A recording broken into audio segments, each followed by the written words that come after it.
can go ahead and get started. Welcome back, or welcome if you are just joining us at the main institute. So I know that we have several people who are new today, who haven't been with us in the past several days. So let me just give you a little bit of housekeeping items. I hope you are all on Piazza. Piazza is a discussion board where we share documents, and also we have a discussion, we post questions and so on. This is the place where we find all the links. So we have a Google Drive here with the URL. So this is where we have all of the slides of the participants.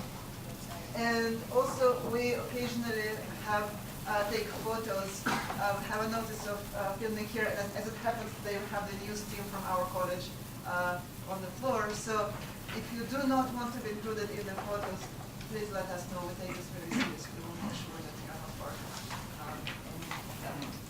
So this is for that. And so now it is really a pleasure for me to introduce this new 2.5-day program. Some of you who have been here for the last 2 weeks, we've done already a lot of work. So we have worked a lot with Skyline and with OpenMS.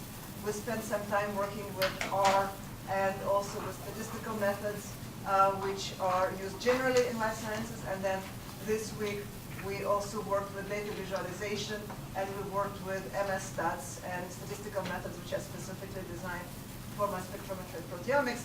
So the goal for these 2.5 days for us is we have two goals.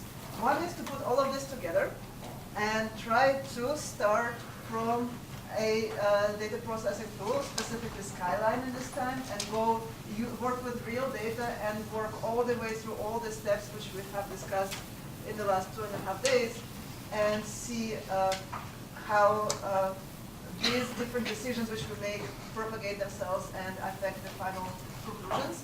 But we also have another goal where we want to do new things. So in particular, all of the discussions so far, we haven't done much work talking about data independent acquisition specifically. It came up a lot, of course, but we never really worked, especially with Skyline, working with DIA. And so we are very happy to have Brendan and Brian, who are sitting here, who will be leading the DIA and the Skyline specific discussion. And of course, the last thing we want to do, which is very important, is to put all of this in perspective. So why are we doing this? So where do these problems come from in terms of biology? What is the impact of mass spectrometry and proteomics, and specifically computational mass spectrometry and proteomics is on biology and life sciences research? And for that, I cannot think of a better speaker to be with us today than Professor Rudy Aebersold from ETH Zurich. So Rudy has made tremendous contributions to our community in terms of methods development and application, and demonstrating how proteomics on both experimental and computational side can impact biological and life sciences research. And I'm really thrilled that Rudy is back with us this year. Thank you very much.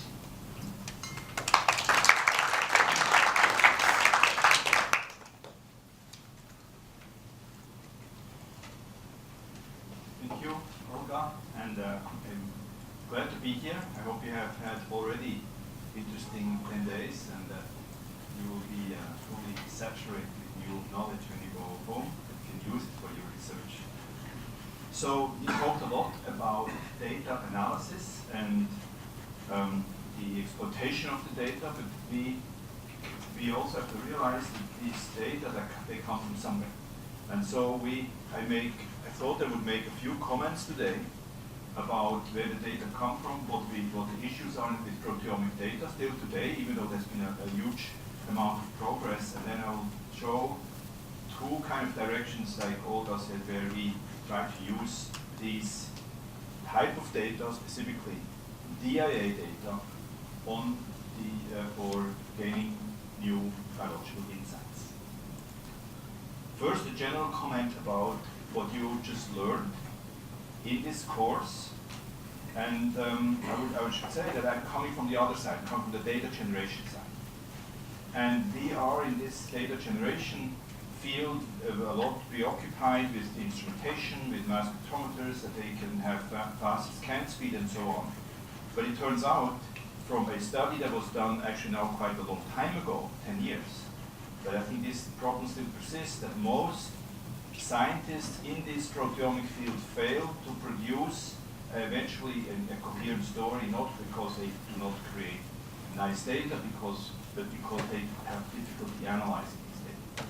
So this study was a very simple study, and this was from Bell and Bergeron, and they sent out samples containing some proteins, 20 highly purified proteins in equimolar levels, which is far from a proteome. And they sent these out to labs that participated in these exercises. It was like, I think, 40 plus laboratories. And they simply asked them to take these samples, or 27 participating groups, sorry, and 20 highly purified proteins. And they sent them, each lab was supposed to take this sample, run it through whatever mass spectrometric method they were using at the time in their group, and then report back what they found. And it was absolutely astonishing. So even though this was 10 years ago, the field of proteomics was relatively mature from the point of view of identifying proteins. And some identified 0 proteins, some identified hundreds of proteins from this sample. And so it turned out that this informatic analysis of the data that were generated was the real bottleneck. We could say this because then I actually had to review this paper, and I suggested that it would separate the problem out into data acquisition and data analysis, and the consequence was that the editor agreed that everyone would send the data to a central laboratory. This happened to be Eric Deutsch's group at the Systems Biology Institute in Seattle, and then they could see whether the data were no good or whether the data analysis had failed. And it was in the vast number of cases, data analysis, this informatic assessment of the data created, was where things went really wrong. And so I think these courses like this one here do a tremendous service because you learn how to avoid common mistakes once you get the data. But nevertheless, you need data to work with, and I now make a few comments about data generation. So I grouped this in a number of topics, and we'll see how we do. Maybe it won't get completely through, but I would like to first make a comment. Why do we need SWOT or DAA mass spectrometry, and how does it work? This is a very, very general overview because you will hear a lot more details about it, how to implement this in an instrument, what the data structure looks like. So then we'll make a few comments about the present state of this technique, and have a couple of comments about where new developments are going. So I think it's important to note that this DAA approach is relatively young, and it is still rapidly evolving, and I make a few comments about where things are actually getting better. And then I have two applications. One, a typical biomarker application to plasma proteome with interesting insights, and then an extension towards learning how proteins organize in functional modules in cells, all using this data type. Okay. So first start with some of the obvious things which you already know. Of course, we talk about DIA methods, but also SRM and DDA. This is in this big group of bottom-up proteomics, which basically means we're not analyzing the intact protein, but we analyze as the entities of the measurement peptides derived from digestion, and then there's various ways how we do that. So we generally would separate these peptides by chromatography and then generate from one or several or many peptides fragment ion spectra which are recorded. So this is the bottom-up principle. I should say there's also a corresponding top-down mass spectrometry principle which is also progressing quite well. But I would think that for most applications that a typical laboratory, life science laboratory would use, the bottom-up approach is more mature and probably more likely to give robust results right now. This may change soon or at some point, but right now I think this is the standard technique. So a central question is, for this whole bottom-up approach, how many peptides are generated when we take a proteome, when we extract proteins and make peptides? And so this is a central question, because if it were relatively few peptides, then it's a relatively analytically simple problem. If you generate lots of peptides, it is a very hard analytical problem. So a long time ago, again, more than 10 years ago, a visiting PhD student to our group did the following experiment. So this was Paola Picotti. She has now her own group. It's very innovative in the field. But at the time she was a PhD student, and she came and I gave her the following question to work on. So I asked her to take a few proteins which are highly purified, as pure as we can get them. And then she did a typical digest with trypsin, and we used at the time the most advanced mass spectrometer we had. This was an FT instrument. And she was simply measuring what peptides and how many were created from this protein when we do a typical tryptic digest. So this protein is a small protein, has about 145 or so amino acids. And when you apply tryptic rules, they say it cleaves every very supposed to cleave lysine or arginine, it would create about 7 to 8 peptides. So she found a lot of peptides. So each one of these bars is a peptide that was clearly detectable as a physical entity. We see here the red bars are the cleavage sites, and so there is peptides which conform to tryptic cleavage. This one here, for instance, would be a peptide we would expect if the enzyme performed exactly as expected. But she found many other peptides. So there is more than 100 peptides were detected from this protein. So you could say, well, this is maybe not so interesting, because so what if not some of these peptides are the predominant forms, and that actually is what she found. Fully tryptic peptides, yellow guys here show relatively high ion current, and then the red guys here, which are partially tryptic or non-tryptic peptides, there's a long tail here of more than 100 peptides. But so you could say, well, let's just ignore these guys and let's just focus on these. And of course you can do that, but not really if you consider that a typical sample, a cell sample, for instance, an extract will have an abundance range of about 6 to 7 orders of magnitude. So these tiny little peaks here from a protein that is at very high abundance are gigantic peaks compared to peptides of this type from a low abundance protein. So if you start digesting proteins in a sample mixture and you create that many peptides which you would not really expect, then you have a problem with what is typically referred to as proteolytic background, because there's many more peptides we would expect. So what does this mean when we go to the proteome level? I should say, if you analyze one or a few proteins, this is not really an issue, but if you have thousands or tens of thousands of proteins in the sample, it becomes an issue. So this is what the mass spectrometer would typically see in a bottom-up experiment.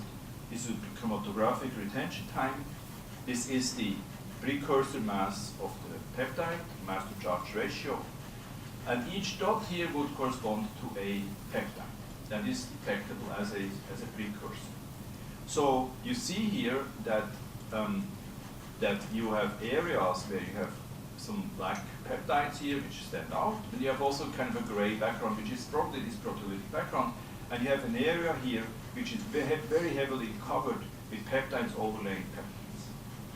So even with this separation in this two-dimensional grid, you would have probably lots of peptides that are on top of each other. So we also don't know how many peptides are generated from a typical proteome, so we would assume that this is in the range of millions, maybe even tens of millions, factoring in also complications like splice forms, modifications, artificial modifications, and so on. So this is the analytical challenge, which is larger probably than we would expect if we just shoot a proteome through a computer and say digest these proteins by trypsin. It is probably at least by 2 orders of magnitude more complicated. So this creates then the issue that if we would like to analyze such a proteome by mass spectrometry, we would like to know what is each feature in terms of its sequence, what protein does it represent, how much of it is present, and how does it change across samples. If we like to answer these questions, which is basically the questions biologists would like to know, we would need to be able to consistently at least identify and also get some estimate of the abundance from as many of these peptides as possible.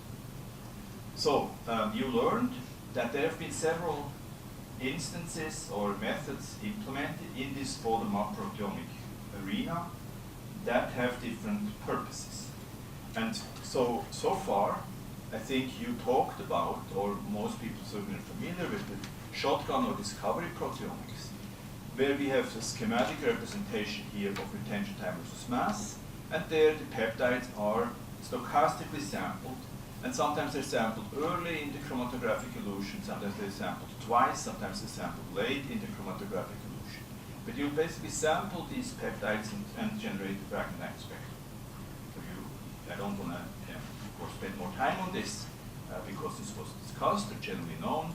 And then we have the targeted methods, which are also extensively discussed here, where we basically measure the same peptide over time and generate chromatographic elution traces based on the ion intensity of the precursor and or fragment ion masses. And then you get very consistent measurement of these same peptides across multiple repeats.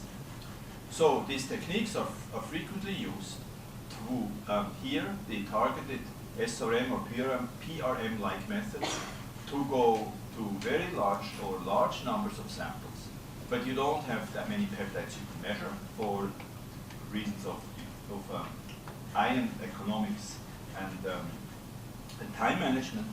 Or you have shotgun discovery proteomics, which is done frequently in combination with some form of isobaric or isotopic labeling, and this is usually for tens of conditions. It's very effective, but can create data on a large number of proteins. And what we would like to have, of course, is something where we could easily go through hundreds of conditions, and we could do these measurements reliably and reproducibly, like the SRM measurements but on a larger number of proteins. So this is what we would like to have, and this is basically what the DIA method attempts to do. So the general idea behind the DIA method is to become parallel. So we have seen that for this to generate, to deal with this very large number of samples, of peptides, even the fastest mass spectrometer is challenged to identify each one in each sample and to create fragment ion spectra. So we would like to learn probably from genomics and go parallel. So rather than isolating each specific peptide and generate the fragment ions either by DDA or by targeting, we would like to take packets of ions so that we can collectively fragment every one of these ions that are in a sample, or at least most of them, but in every case. So this is the idea that came from genomics to go parallel, where exactly the same issue is faced by scientists. They generate they extract for instance, genomic sequence, DNA, they shear it into small fragments, millions of those, and then they need to sequence each one of these fragments and then re-anneal the settings.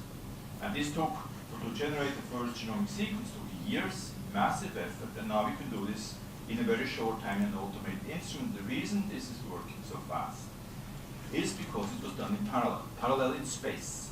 So basically, I don't want to dwell on this method, but you probably know this is sequencing by synthesis, where millions of templates are being immobilized, and then the sequence is determined by synthesizing nucleotides onto a growing chain based on an immobilized template, and then simply it is measured in parallel at each step, at each synthesis step, which base has been incorporated. So each step is actually rather slow, because millions of them are carried out in parallel. The overall throughput of the method is enormous. So the general idea of DIA was to transfer this idea of parallel sequencing into the proteomic world, where we also deal with fragments, peptides, not nucleotides, but we also have many of them, maybe millions or tens of millions. So the simple idea was to basically segment this window here, where we would assume that most peptides are present or elute from a column. Some peptides may not elute from a column, of course we won't see them, but those which elute from a column are eluting in some window for retention time versus precursor mass, and simply to segment this window into small pixels. And so this is how this would look like. Basically, this whole area is pixelized into small packets, and in these small packets, every ion that's in this packet is concurrently isolated and concurrently fragmented. So we create fragment ion spectra, which are not from one peptide, but from potentially dozens or hundreds of peptides. But we know because it's the way these windows are chosen, that any peptide that's in this window will be fragmented. So there's no way to be undersampled, there's no way to escape. They will be fragmented, but they will not be creating spectra which are based on one particular isolated precursor. They're convoluted fragment ion spectra from multiple precursors, sometimes many. So this is basically acquisition, parallel in time. We deviate now the rule that we don't isolate an ion anymore more than fragment it, but we fragment many ions, and then we create composite fragment ion spectra. So this idea is actually not new. This has been around for almost 20 years now, and in various implementations. But what was always difficult was then to deconvolve these convoluted fragments. We basically say, if we have a spectrum that is composed of fragments from multiple precursors, which fragment ion belongs to which precursor, which sequence can we detect? Which sequence can we detect from these spectra? So this is basically was resolved in a fairly effective way by porting over the principles you learned from SRM, from targeting, into this type of thing.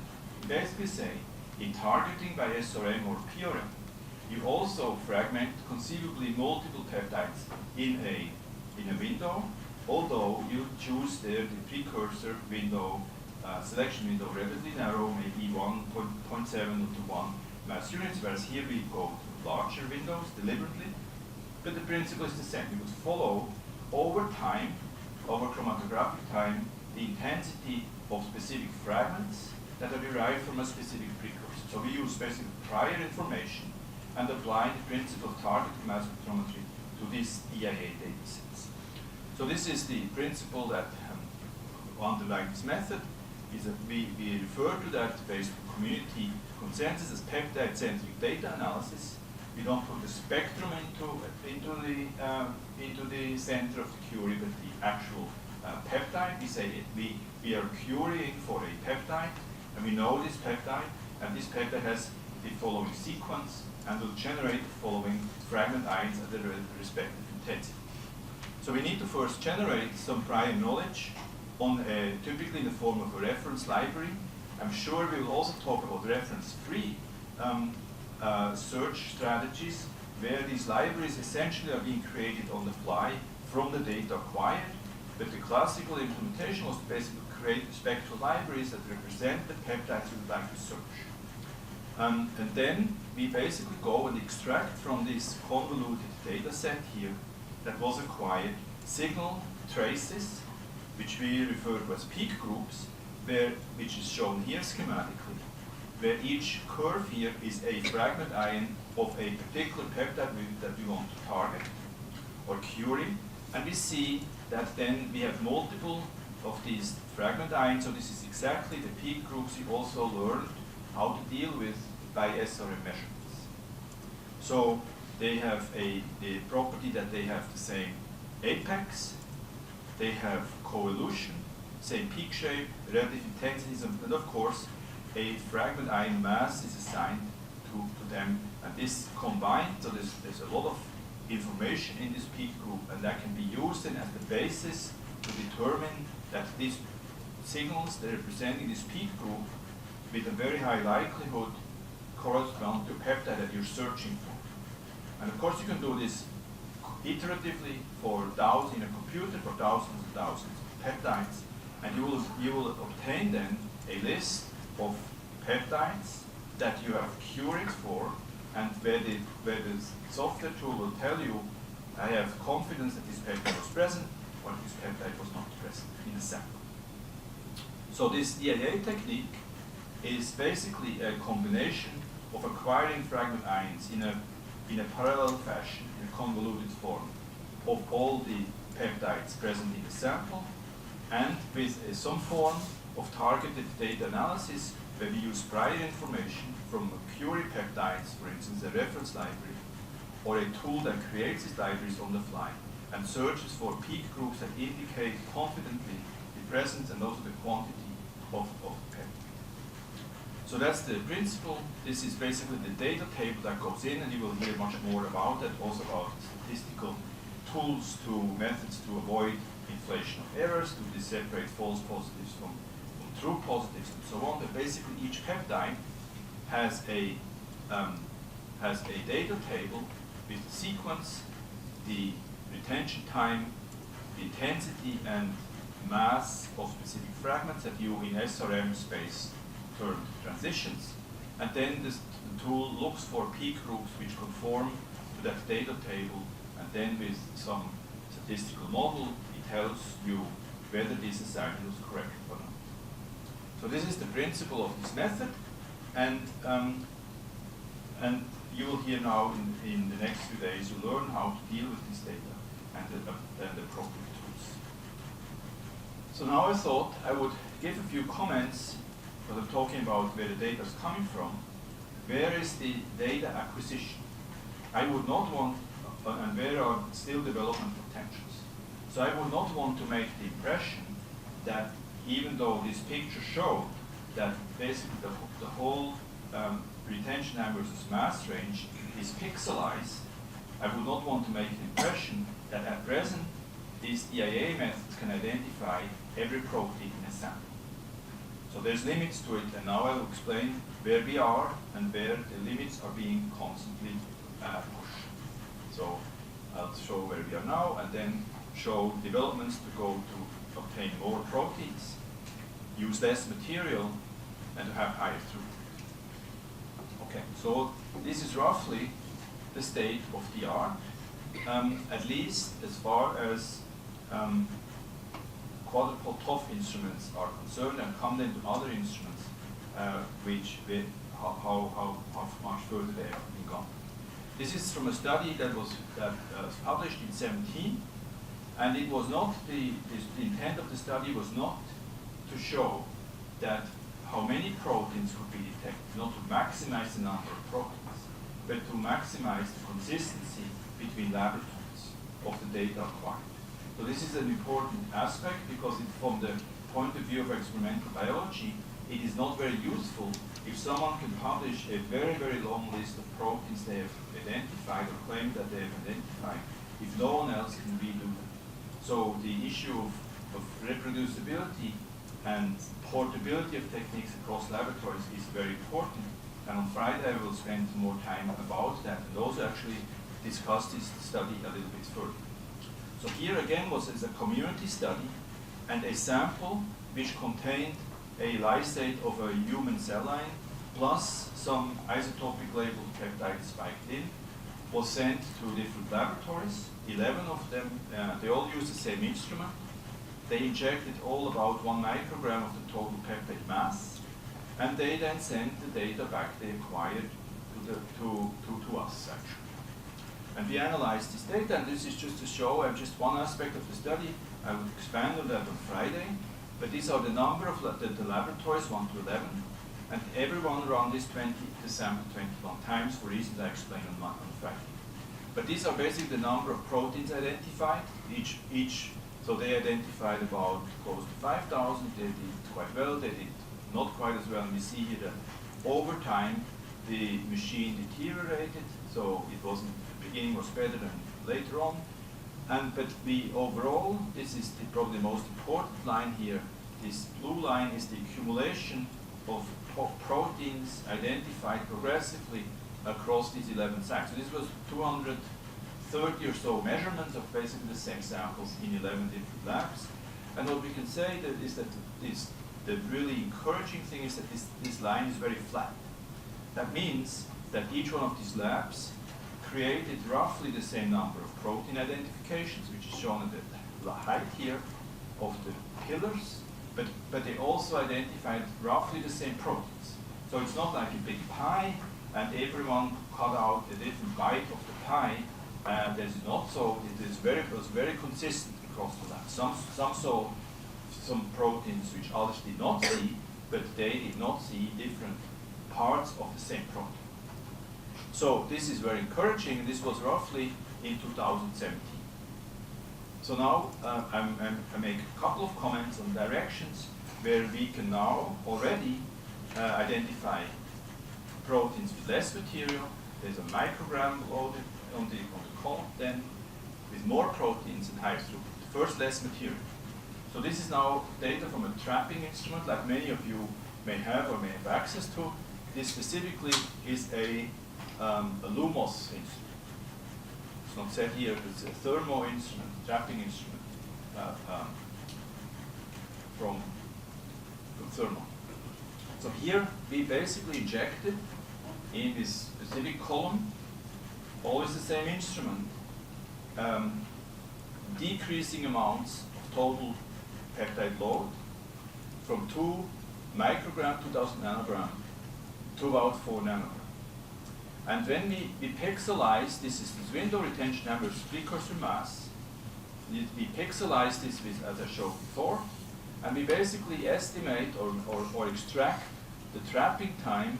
So basically, this is the time that the instrument uses to trap the instrument to a capacity limit that it can deal with. So if you add in a trap too many ions, the precision of the measurement deteriorates. So the instrument has a limit of how many ions it can trap, and if there's more ions coming, let's say you want to trap ions for 50 milliseconds, and it is full after 2 milliseconds, the 48 millisecond ion production is wasted. It goes away. Okay, so we basically measured how long it would take to fill these traps in these pixels, given 2,000 nanogram of peptides on the column. And this is the scale. You may not be able to read this, but the cold colors are 0 to 2 or 2 to 5 microseconds, and the target trapping time here was set to 50 microseconds. So you can see, if you are loading 2 microgram, you basically waste a lot of your ions, because the trapping is full way before the intended time. And even only when you get to like 100 or so nanograms loaded, which is what most people do not load that much, you see that the intended trapping time is actually achieved. And then when you, of course, go further down, the trap never overfills. So the conclusion is that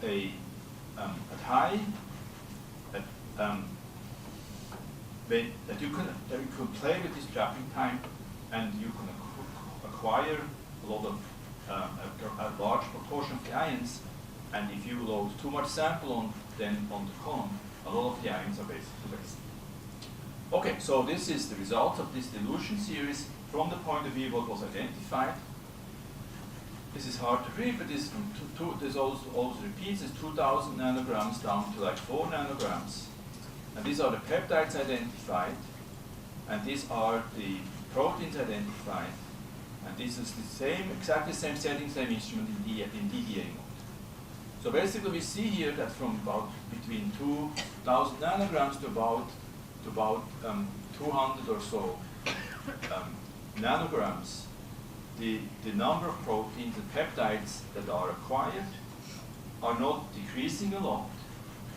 So that is because of this trapping issue.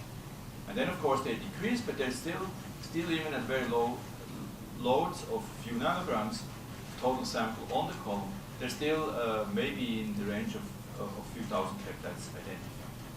So this is the corresponding DDA data, and you can see that it's generally actually quite a bit lower.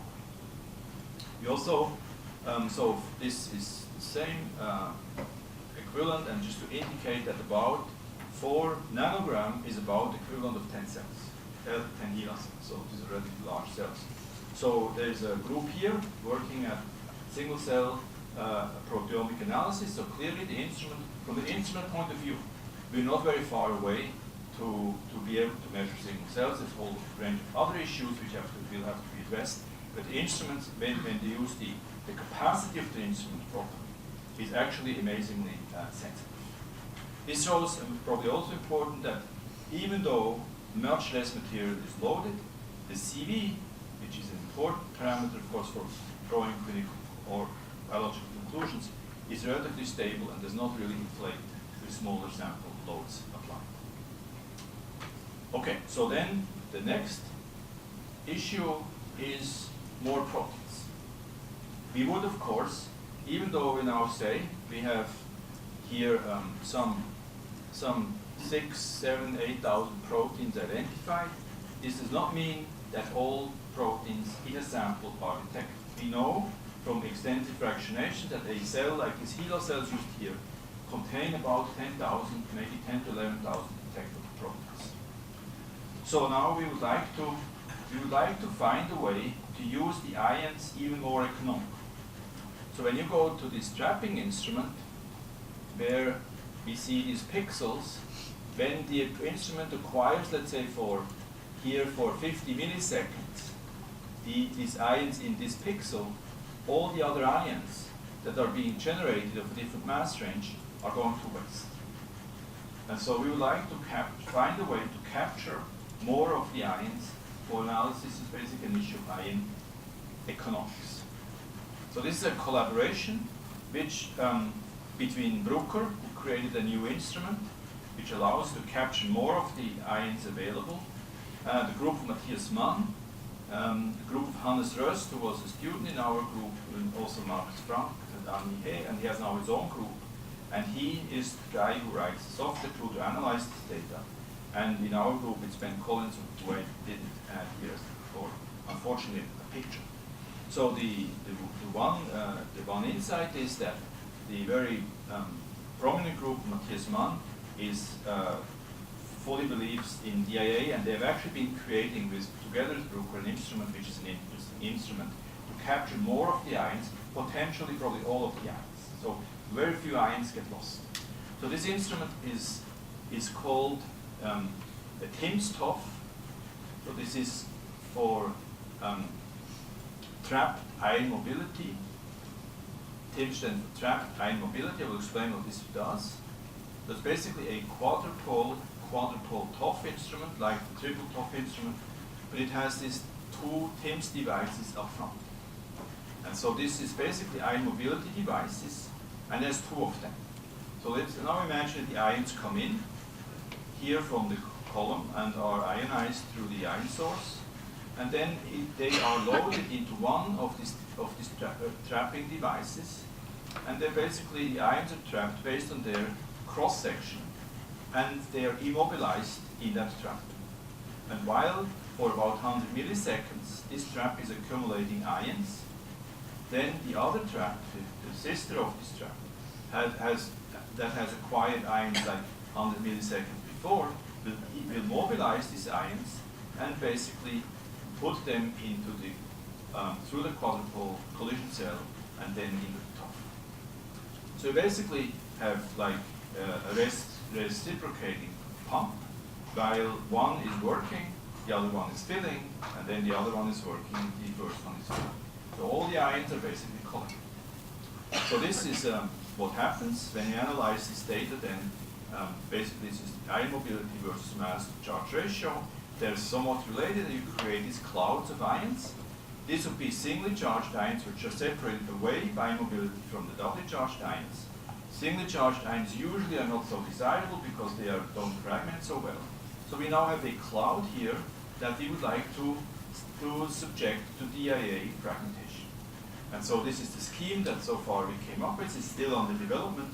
We basically have windows, and then within these windows, all the ions, or at least as many of the ions as possible, are being fragmented concurrently, and the windows, these blocks, are shifting over depending between the relationship between ion mobility and mass to charge ratio, and of course the elution time.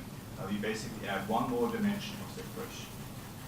So currently, this is roughly where this instrument and this technique stands. It still will probably get a bit better.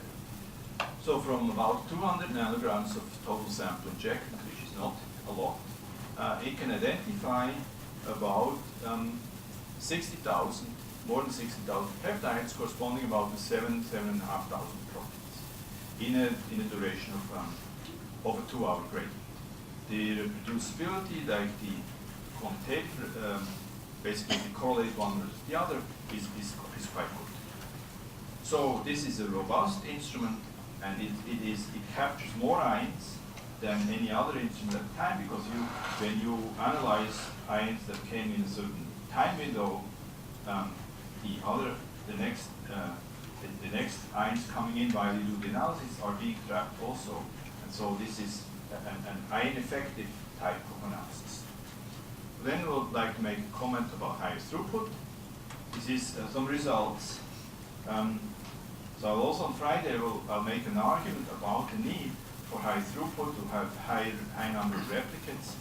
And so here this is simply again a commercial instrument that allows us to do a large number of injections, because the death time of chromatography is minimized. This is a product from a company called Evosep.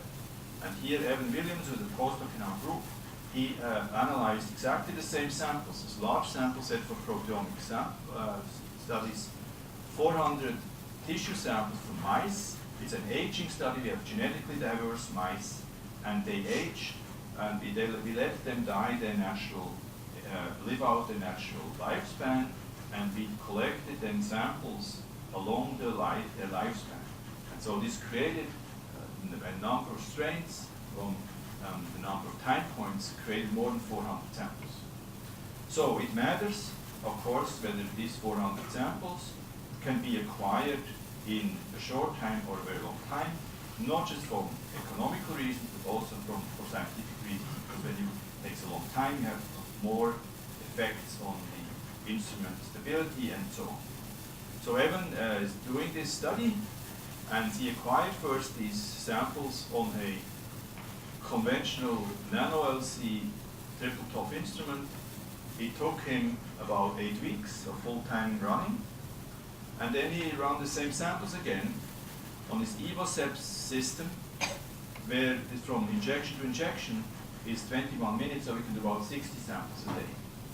And this took him 9 days to do the analysis. So it's a substantial difference. So now, of course, the question is what comes out. It's one thing to do things fast, but of course it should also be good. And so now I show a couple of data points just to show what we gain or what we lose when we go fast.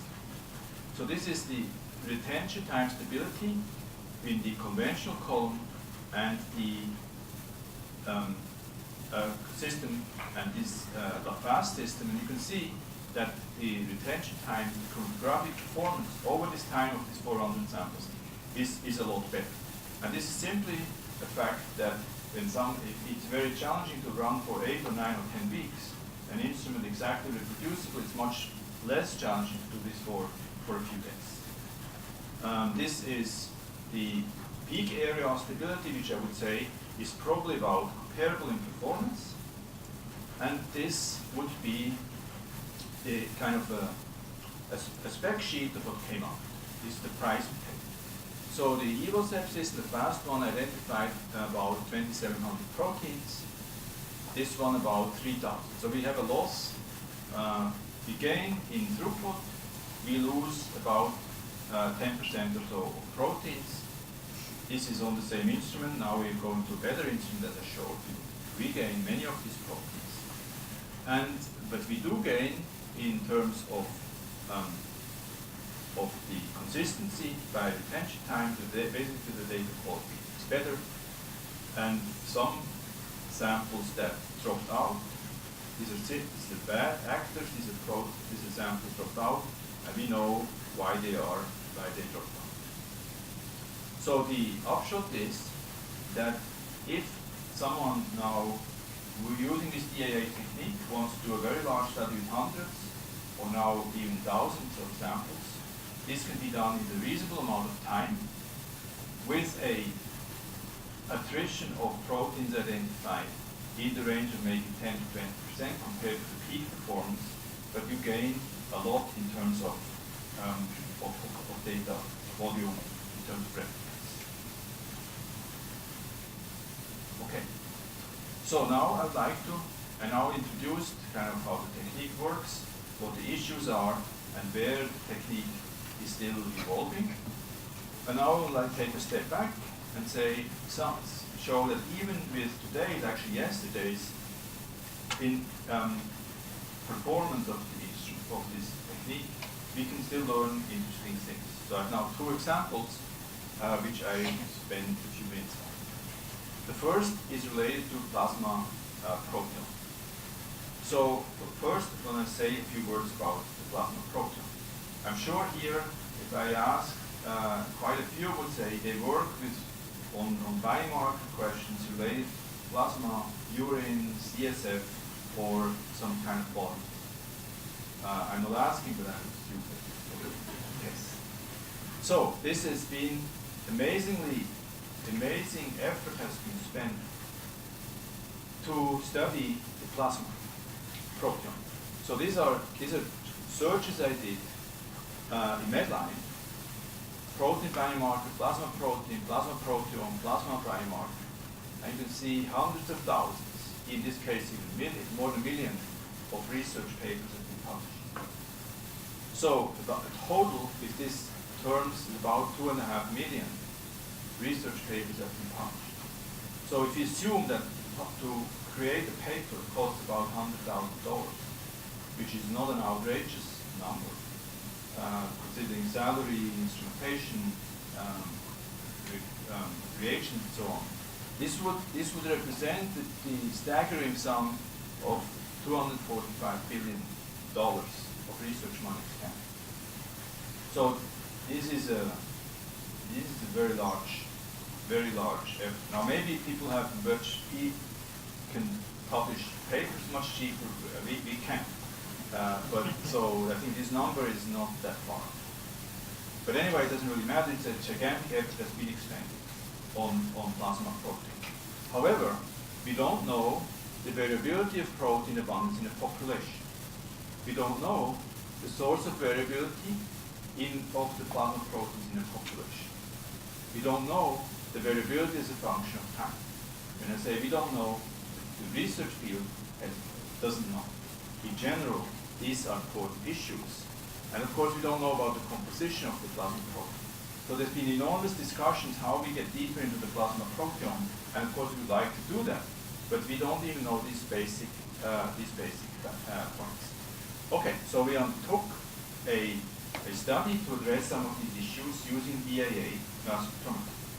And first I want to just make it very explicit why this is important. Let's say someone is doing a biomarker study, as you certainly learned, also from a statistical point of view, that if we will have a group, let's say a control and case group, if the data points are close together in each group and clearly separated between groups, then you have an interesting case, and you probably have a chance to find a biomarker. If these distributions in the case and control group are spread out and largely overlap, of course, we don't have a chance to find a biomarker. So it is very important to know, since in a human population, when we search for biomarkers, each dot here will be an individual patient or control case.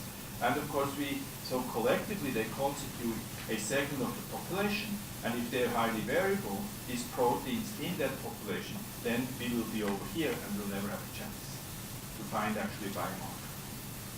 So the question we wanted to address, what is the variability of plasma proteins in a human population? This is an example. This is work that published a few years back, and I bring it here because I think it's an interesting case that with relatively few proteins measured, we can learn some really interesting facts if the study is well designed. So this was from Yansheng Lu, who was a postdoc in our group, and here he measured. This simply shows some of the two of the proteins he measured. I explained then what the population is he used in a second, but this we show here that on these cases, on this would be the individuals in the study. This is relatively tight, so it would be something like this. And this is very spread out, it would be something like this. So this protein, simply by the quantitative scatter in a population, will probably not be a good biomarker, even if you have a perfectly designed study. It simply might not work. Okay, so what we want to study here is the sources of abundance of variability. So we of course have technical variance, we have biological variance, and this combines into the variability of the proteins we measure. Now this variability that we see or can detect by mass spectrometry could be there for several reasons. It can of course be technical or it can be biological. If it is biological, then it could be simply that is due to environmental factors, age, or to genetics. So it could well be that certain proteins are under control of genetic control, which is for some proteins very tight, and for some the body doesn't care so much. So this can be deconvoluted. We want to see the overall variability that we detect that is biologically driven, whether we can segregate this out into genetics, or basically heritable effects, environmental effects, or other effects which you cannot explain, or age. So the study design was as follows.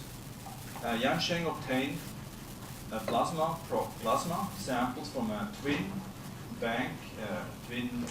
biobank in UK from a guy called Tim Spector. He sends you a letter and asks whether you support the collection of these samples. Send him a letter because this is a unique resource. He has thousands and thousands of twins, and this is extremely useful for this type of research for population studies.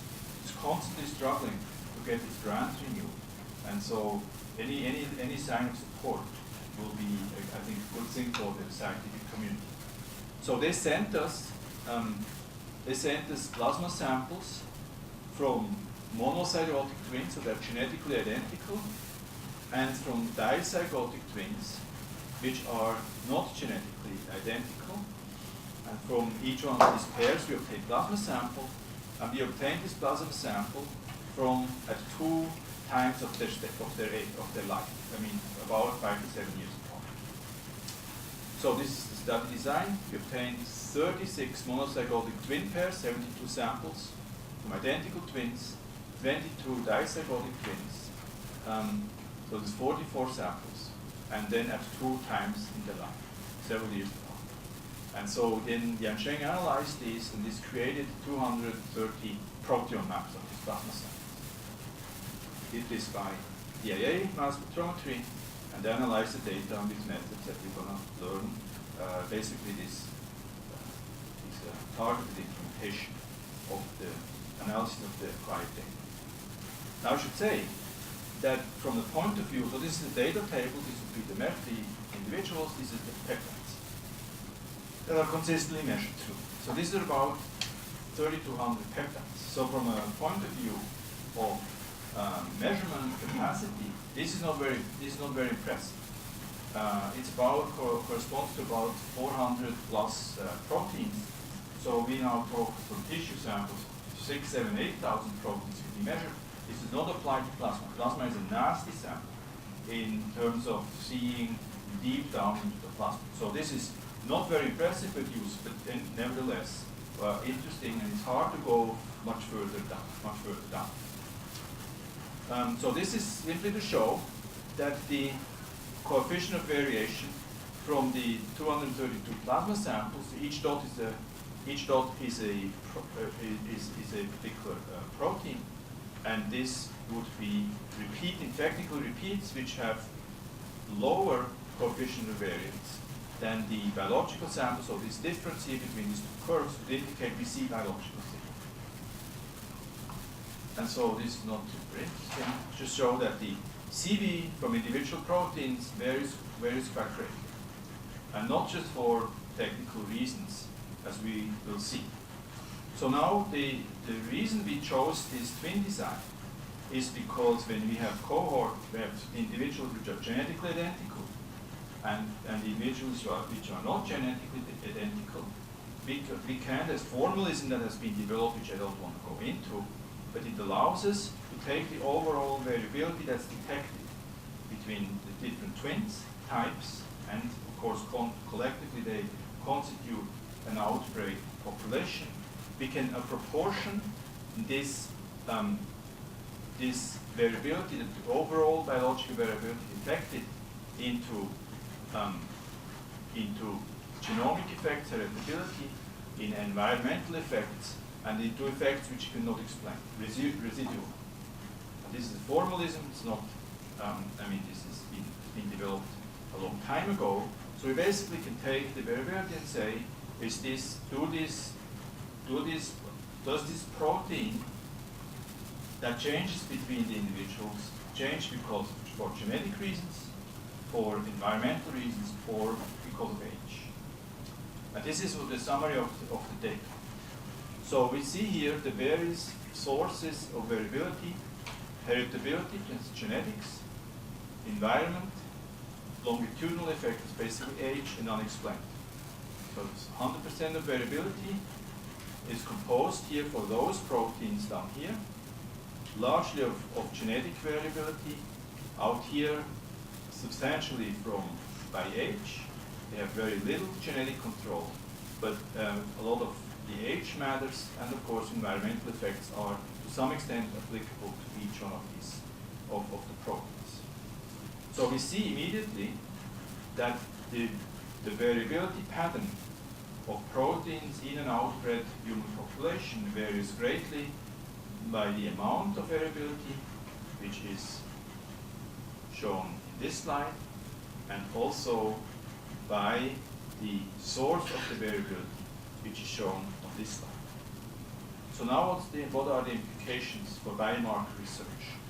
So here Yan Sheng took a number of papers where these authors had published a research paper, so it was a study, it passed peer review, and the authors of this paper said, I identified biomarker candidates for a particular condition by measuring cases and controls. So these putative biomarkers never made it into the clinic, even though some of these papers were published quite a few years back. And then he took these proteins, which these authors had identified or postulated as biomarkers, and simply asked, how variable are they in a population? What's the source of variability? And we can see that each one of those has a very sizable yellow component, and it's a longitudinal effect. So each one of these putative biomarkers had the property that it was variable in the population, which is not unusual, but that the concentration or the variability of concentration varied over time. So it means a young person has a different variability profile than an older person. Even the time span was only like 5 to 7 years typically. So this means that then these proteins are simply not going to be good candidates, and that's why they probably dropped out. Conversely, he then also took protein biomarkers he could detect, which have been FDA approved, and he then could quantify the heritability of these proteins.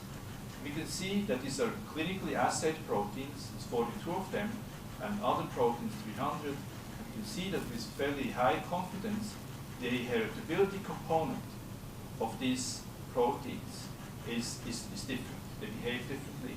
And generally what we would say is that proteins which are good biomarkers have a stable longitudinal pattern, or good biomarker candidates are stable longitudinally and have a strong genetic component of determining their bonds. So they have stronger, the clinical assay proteins have a higher component of heritability than the ones which are not biomarkers. So this was a study that we did a while back, and it basically would say that before someone embarks on a biomarker study and does a lot of cohort case controls, we might as well know some principles, how these particular proteins that might be further developed behave in a population at large from the point of view of their variability pattern overall, the genetic control, the longitudinal effects, and the response to environmental factors. And such twin study can provide such data, and I think if this was done systematically for a much larger number of proteins and larger population than in this paper, we would save, as a scientific community, substantial amounts of these 200 or so billion dollars which have been doled out. And obviously the issue is always that it is very hard to bring a biomarker candidate into the clinic, and I think these variability considerations, which are now measurable with DIA techniques quite well, are one reason for that. So last few minutes, this is very short. I'd like to show that we can basically extend the principle of swath or DIA mass spectrometry towards inferring or measuring more specifically how proteins are organized in cells. So this is a fairly new direction, and we're excited about that because it gets closer to function.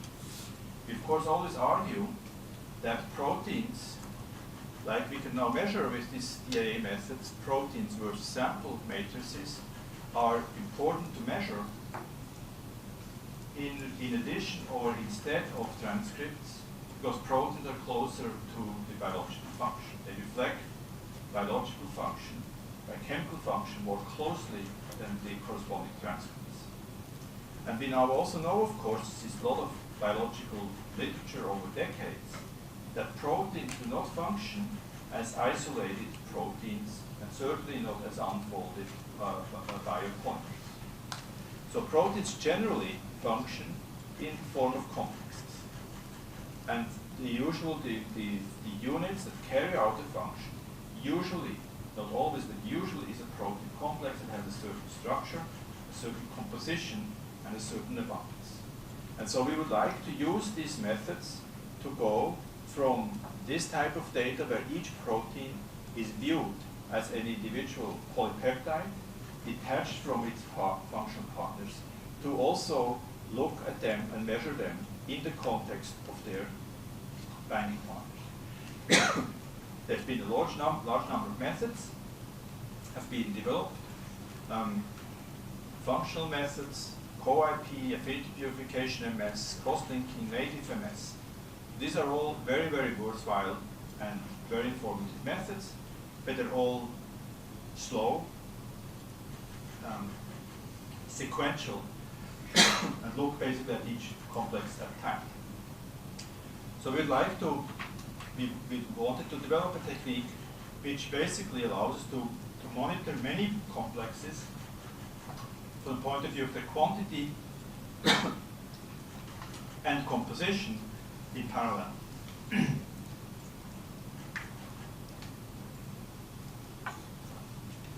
So we call this complex-centric analysis because it will become immediately apparent why we do this. And we call it that way. So this is, we just published a paper. We're fairly proud of that because I think it's conceptually advanced in the field. And I'll explain how this works. It is based again on a very old technique, and it's basically an extension of the DIA approach, or targeting in general, to the level of complexes. We simply introduce an additional separation step. We take the biological sample, let's say a cell or a tissue. We extract proteins under mild conditions where the complexes, the function modules, are intact, which you normally don't care about, and we dissolve simply the proteins. And we separate them by either size exclusion chromatography or by, for instance, by gel electrophoresis, native gel electrophoresis, blue gels, or something like that. So typically we use size exclusion chromatography, which is a very old technique.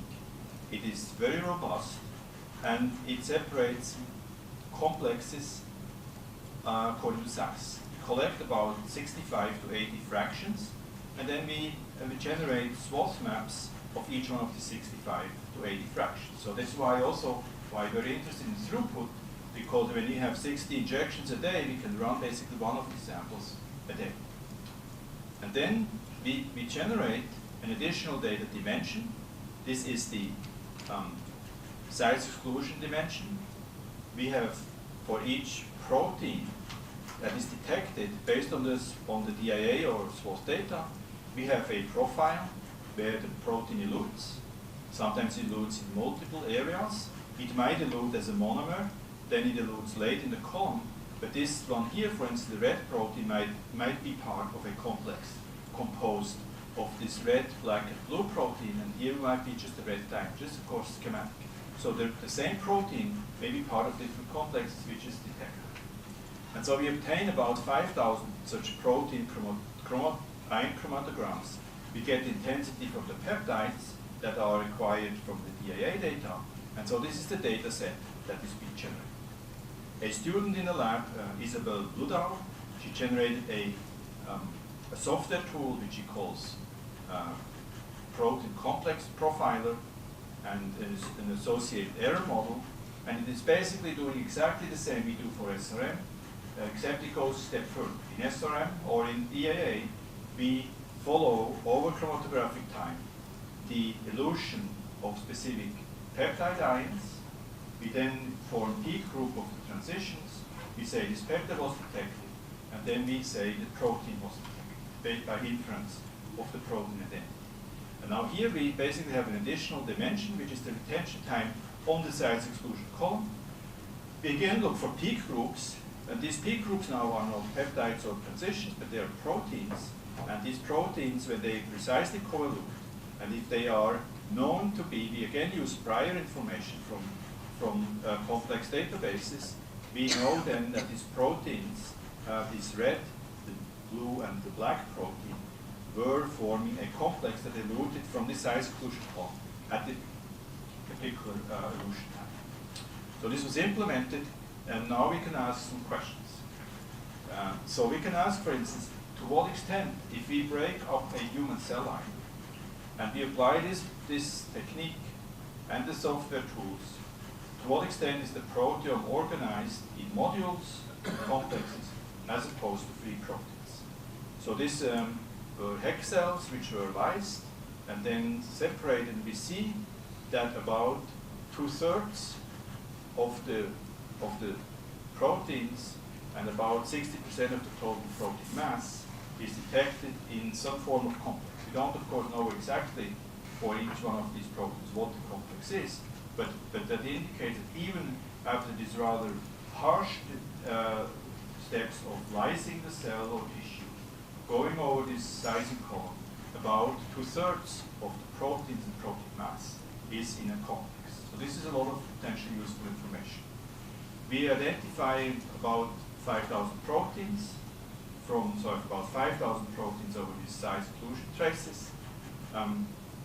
These 5,000 proteins correspond to more than 99% of the total protein mass of the cell. And we identify and can basically reconstruct about 700 protein complexes from Quorum database, which uses prior information. Quorum is a highly curated protein interaction database. And this data constitute about 7,700 binary protein interactions. So in the same data set, we can make statements about 7,700 binary protein interactions. And the measurement to do this takes about a day.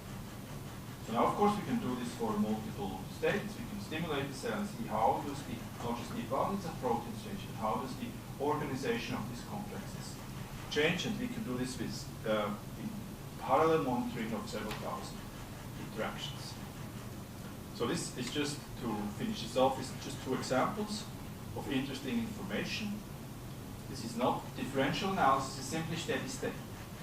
So we see here a number of proteins. This is a picture that comes out. Each color curve is a protein that elutes. And this part of the complex here, a proteasome, which is of course fairly highly abundant complex, and lots is known about it. So we see here a peak group of the proteins we detect, we would expect to see, and this is basically represents the core particle of the proteasome you also see a larger complex, which is the fully assembled proteasome. You also see some minor peaks here, which do not contain all the components, and now we can go and search what they mean. So this will be the big peak here, and these are smaller complexes composed of subsets of the proteasome components. And what we see here is that these are the green proteins are proteasome proteins. The red and the black proteins are assembly factors. These are chaperones which help the cell assemble this large molecular machine. And we clearly see an instance here, an early stage where some of the proteasome components are bound to early assembly chaperones. These are the red and the black curve here associated with the green ones. And then the red goes away and is replaced by the yellow one, which is a late assembly factor. And so we basically can follow the assembly of this amazingly complicated molecular machine through the assembly of some of the subunits, binding of these subunits to early assembly factors, replacing early assembly factors with late assembly factors, and then the shift over to the assembled proteasome. We can also look for isoforms. Splice isoform is an example. So here is a protein, the name is not really important. That's a long isoform and a short isoform. The short isoform has segments of the protein spliced out. These segments spliced out would contain all the red peptides. So each one of these red bars is a peptide detectable from this protein, but it's only present in the long form and not in the short form. The green peptides here are present in both forms, the short and the long. So we can now ask, do we see the different forms, the long and the short form, based on the green and the red peptides? And do they associate with the same or with different complexes, or no complex at all? And we can see here that we actually do see a form of a complex which only contains the red form, and we see another form of the complex which does not contain the red peptide. So we can conclude that both of these splice forms are actually expressed and that they associate with different complexes. Presumably, they will have a different function. We don't know what the difference in function is, but we know that they partition the long and the short form, even though they come from the same gene, they partition into two different functional units, modules, and presumably have different biological functions. So to finish up and to conclude, I want to show with this last part that this complex-centric analysis is essentially an extension of the peptide-centric analysis of DIA to the level of protein complexes, and we use prior information to verify the existence and to determine the composition of complexes in the sample. With these fast analysis methods, we can run roughly a sample a day, which is not a lot, but nevertheless it contains, of course, a lot of information. And the method provides quite deep insight into the sample intermediates and variants, and of course we can do this across cell states, which I don't have time to discuss here for reasons of time, which I'm probably already very over. So with that, I will thank you for your attention. I'm happy to answer some questions if you have any, and if not, then I wish you a great, interesting course.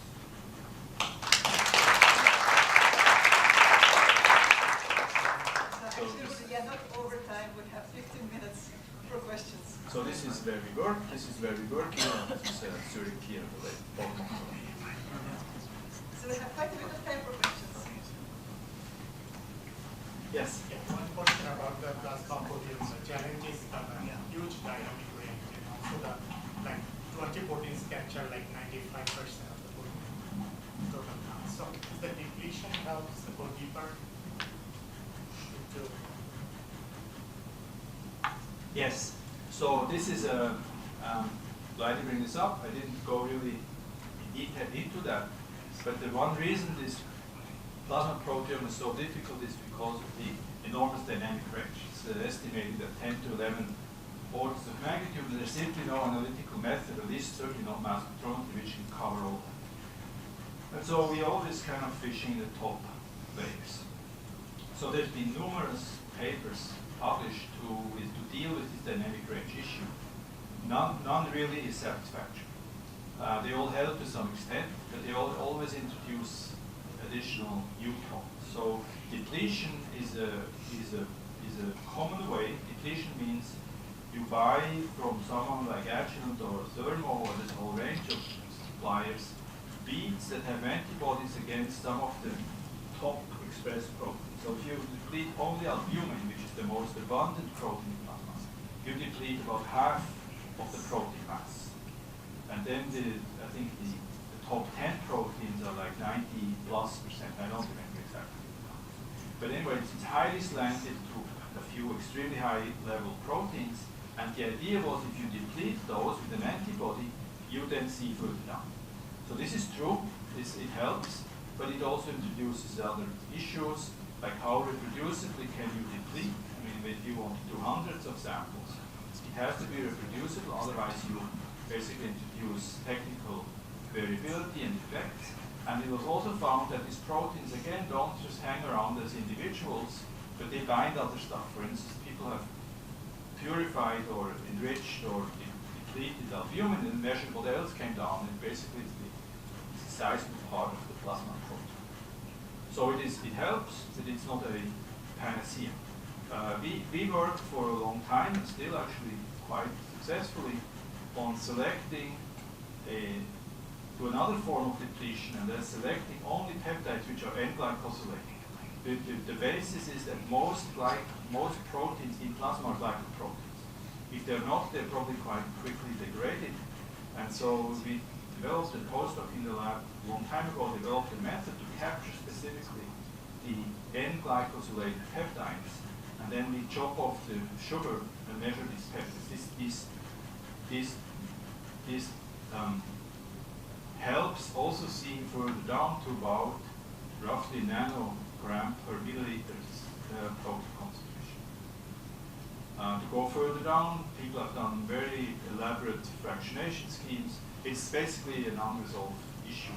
They all introduce additional headaches and go really down. I mean, there's a technique from the Fred Hutch, from Andy Powell, which is copper, where they make antibodies against specific peptides from a low.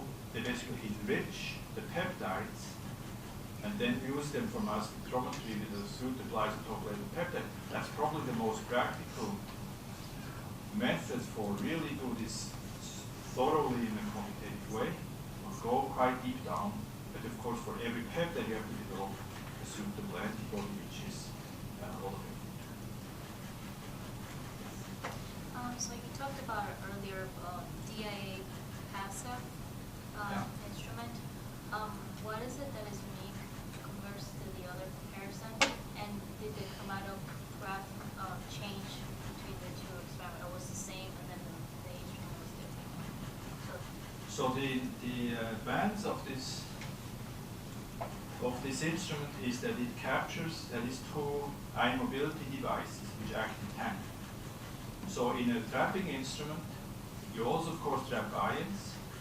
So they come in, they're ionized, they come in, and then the trap traps the ions and uses them to do fragmentation. And all the ions that are not trapped at this time are basically wasted. While one particular segment of the mass-to-charge ratio is trapped, all the other ions go to waste. And this TIMS device, because there's two of them, allow the instrument to basically capture all the ions. So for 100 milliseconds, this is the way it's set up. One of these, for a period of 100 milliseconds, all the ions coming in from the source are trapped in this ion mobility device, and they're ordered by their size. They're not just trapped, they're ordered by their size. So it's like if you ever work with gel electrophoresis, would be the equivalent basically of isoelectric focus or SDS stacking. And then, so they're trapped there for 100 milliseconds, and then the instrument switches from trapping to mobilizing mode, and it will push them out of the strap. So they're ordered by their size is actually not the size, it's the cross-section. They have kind of a cross-section. And it pushes them out, and then they go into the protocol to select mass ranges and then to fragment. And while this happens also for 100 milliseconds, the other trap is trapping the ions that come in.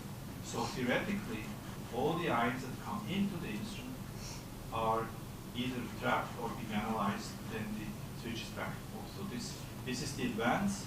So you have a better ion economy than in a classical trapping instrument or in a flow-through instrument like a tritotop.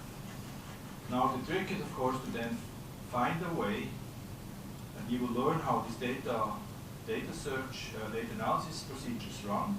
It's already complicated to have basically in classical EIA experiments, you have the chromatographic dimension, you have the windows, the M/C windows that are selected, and now you have all of a sudden a dimension more, which is this ion mobility dimension.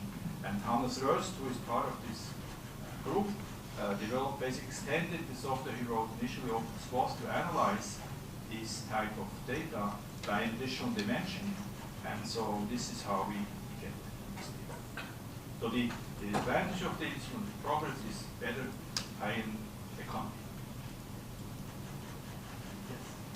Hi. So I was wondering, like, when you say you get one injection and you use one type of ionization mode and one type of collision, type of energy, but I don't think, I mean, your map looks so beautiful, like that 2D map with thousands of peptides.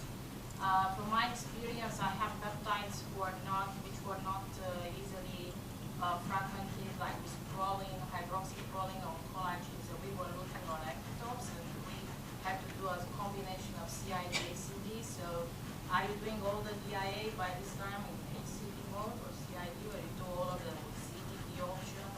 And also something about the collision energy. Do you use the same standard? What do you optimize? Okay, so you're right that we do not have the option in this DIA method to optimize the collision energy for every peptide. So like in SRM, you can go to extreme and optimize collision energy basically for every transition.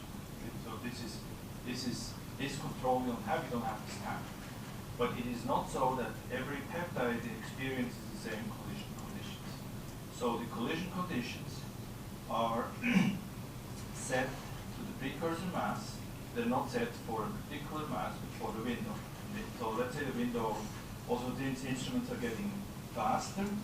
Scanning, the windows have been shrinking. So we started out with about 25 mass units window, and now they're probably typically in the range of 10 mass units.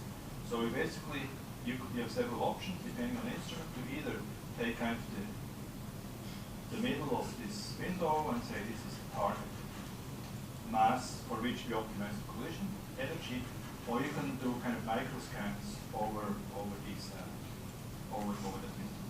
So it is not optimized for each peptide, but it is kind of optimized for the range. And there is of course peptides which will not behave normally, and these you will get mass spectra.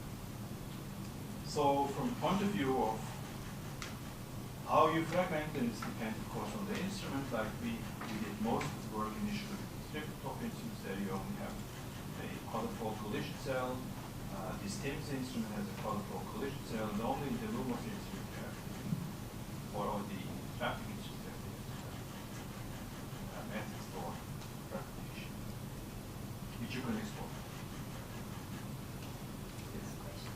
So you have a very elegant way to resolve the complexes, and I have two questions. So first is how you distinguish between fluid diffraction and co-elution or co-aggregation, or on your native gel or whatever separation.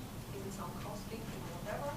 And the second question, did you ever try the same strategy for serum sample? Because basically the complexes are present there as well, and you can reduce the complexity. Yes. So that's very good questions about. So the second question, we're doing this now, and we're actually curious how this turns out. We know, of course, is anecdotal evidence of complex is very clinically informed, complex like HDL or LDL complexes in plasma, and we don't know generally whether proteins are complex to the same extent as they are in the cell, and we're actually doing this right now. I don't know yet how this is a very important one. So we basically have, as I showed, the ability from such a data set to see the dilution pattern of about 5,000 proteins. With now better instruments, this will go up even further. And the separation power of this size exclusion, but also gel activity is relatively moderate. Maybe, so we probably have like a peak capacity of 30 to 50. So basically that means that the chance that among these 5,000 proteins two coelute, or almost coelute, by chance, even though they may have nothing to do with physically with each other, is quite high. So this idea of using size exclusion or blue gels or whatever to separate proteins and to then infer complex is actually a new one, but it never really worked exactly for that reason. You could not distinguish whether two proteins coincidentally coeluted or whether they actually were complex. So this is what we try to solve with prior information. We say if two proteins or 3 or 4 proteins are known to form a complex, this complex be defined, for instance, cohort. Then we go and exactly as we do by DIA methods using peptide-centric analysis, we use this complex basically as a curie unit. That's why we call it complex-centric analysis. And we ask, is there evidence or do the data support the conclusion that this complex that we ask for, which consists of, let's say, protein A, B, C, and D, is actually present in this sample? And so we use similar argument like we would use then you learn for saying that such a P group of coelute transitions in an SRM or DIA experiment confidently indicates the presence of a particular peptide. We make here the same argument for the presence of a predetermined curing complex. And so then there's a decoy model under in this profiler, which basically is the same idea extension again to the protein level. We have a decoy model that then says how likely is it, even if you detect this complex, the components from out of quorum, how likely is it that it's a true positive simply by coincidence? And so we have actually an error model that indicates a likelihood, basically probability, that the curing protein complex is being there. So the advance we think that this approach realizes that it has an underlying error model and it dissociates coincidental collusion from true complex based collusion based on prior information and this decoy strategy. One more question. Yeah. Was you capable to detect any binding complexes of this protein?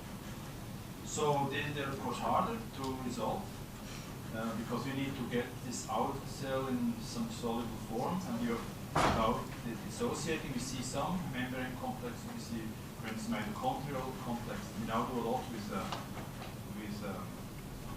nuclear complexes. There we see actually quite a lot also nuclear membrane bound complexes like nuclear complexes. But this is like any approach to bottom-up proteomics. Membrane proteins are always the hardest. Also a question on the SEC DIA. Yeah. So a technical question of fractionation. So I can imagine you're going to get a bunch of different fractions, and the protein concentration that you get off is going to be vastly different. Yes. How do you deal with that when you're injecting it into the mass spec or processing it with mass spec? So it's also a very good question. So we always inject the same proportion. So the idea is that we would like to reconstruct basically the chromatographic illusion.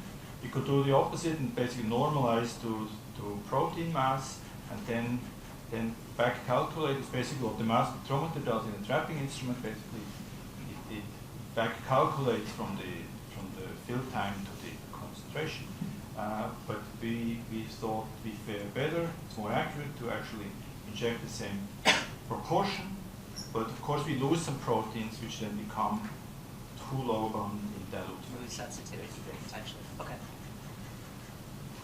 Same follow-up, but how exactly would you decide the sweet spot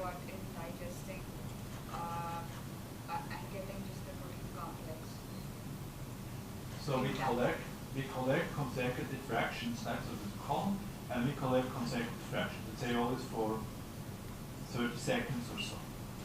And then the flow to this column is very stable, because not even a gradient, it's simply flow, it's a seeding separation. And then we take these fractions, they all contain the same amount, same volume, and we simply digest them.